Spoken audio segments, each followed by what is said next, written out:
prejšnjem delu smo pojasnili, kako na plimovanje oceanov na Zemlji vsako zase vplivata dve gibanji: kroženje Lune okoli Zemlje in vrtenje Zemlje okoli svoje osi. Zemljo si še vedno predstavljamo kot trdno kroglo, prekrito s 4 km debelo plastjo oceana. Preden nadaljujemo, se pogovorimo o smereh. Na dogajanje gledamo s severne strani ravnine, v kateri kroži Luna. Severni zemeljski pol je torej obrnjen proti nam, južni je spodaj. Zemlja se vrti v označeni smeri in v isti smeri kroži okoli nje tudi Luna.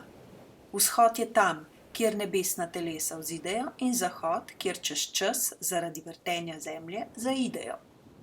Zemlja se vrti od zahoda proti vzhodu in v istem smislu le počasneje okoli Zemlje kroži Luna. Če bi na Zemljino oceansko plast pogledali iz vesolja, bi opazili, da plimski izboklini krožita okoli točke v središču Zemlje z isto majhno kotno hitrostjo kot Luna. V 28 dnevih vsi opravijo en obhod okoli Zemlje v smeri od zahoda proti vzhodu. Videli pa bi tudi, da sta plimski izboklini nekoliko pred Luno, jo za določen kot prehitevata.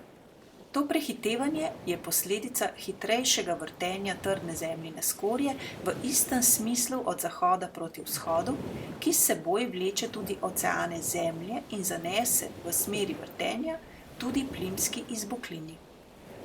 To dogajanje, kot ga vidimo iz vesolja, prikazuje ta dinamična skica. V 24 urah se Zemlja zavrti okoli svoje osi za 360 stopinj. Luna in tudi premica, ki povezuje plimski izboklini na nasprotnih straneh Zemlje, pa se v istem času zasučeta oziroma napredujeta za približno 13 stopinj v isti smeri. To pomeni, da za Zemljane, ki se vrtijo skupaj z Zemljo, v 24 urah še ni pretekel čas za 2 periodi plimovanja. Ta čas bo nastopil šele, ko po enem celem obratu dohitijo plimo, ki je medtem že napredovala za 13 stopinj proti vzhodu. Zemlja se za tolikšen kot zasuče v malo manj kot 1 uri, približno v 50 minutah. 24 ur in 50 minut pa je, kot smo lahko razbrali že iz prognostičnih kart plimovanja, čas za 2 periodi plimovanja. In kako gibanje plimskih izboklin vidimo Zemljani, ki glede na Zemljo mirujemo? Zelo podobno, kot vidimo potovanje Lune, le da dnevna kulminacija Lune ni sočasna s plimo, ampak plima glede na Luno zaostaja.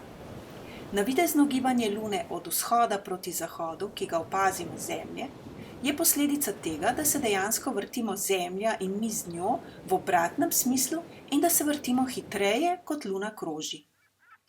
Tudi plimski izboklini navidezno ali relativno potujeta po Zemlji glede na Zemljo v obratnem smislu, kot se Zemlja dejansko vrti. Zemljanom se zdi, da plimski izboklini potujeta kot Luna, od vzhoda proti zahodu in malo za njo zaostajata. Zdaj je napočil trenutek, ko v zgodbo končno vstopi še tretji igralec, Sonce. Tudi Sonce povzroča plimovanje, le da je njegov učinek na amplitudo plimskega vala pol manjši od Luninega. Če je amplituda Luninega plimskega vala S0, je amplituda Sončevega plimskega vala samo polovica S0.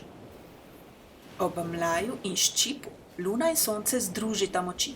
Oba razpotegneta ocean vzdolž iste smeri in amplitudi obeh posamičnih plimskih valov se seštejeta.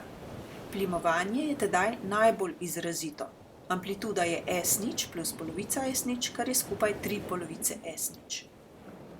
Ob prvem in zadnjem krajcu pa ocean raztegujeta v pravokotnih smereh. V smeri, v kateri ga Luna razteguje, ga Sonce oža in obratno. V smeri, v kateri ga Luna oža, ga Sonce razteguje.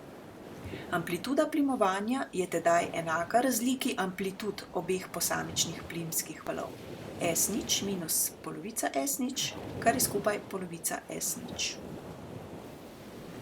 V prvem delu nadaljevanke o plimovanju smo iz plimskih kart razbrali, da je največja razlika med plimo in oseko v Koperskem zalivu približno 1,20 cm, najmanjša pa okoli 40 cm. Ta dva podatka se krasno ujemata s pravkar povedanim. Gledalcem pa zastavimo uganko. Kolikšen je S0 v Koperskem zalivu? Izbirate lahko med temi odgovori. Kateri je pravilen, izveste v četrtem delu.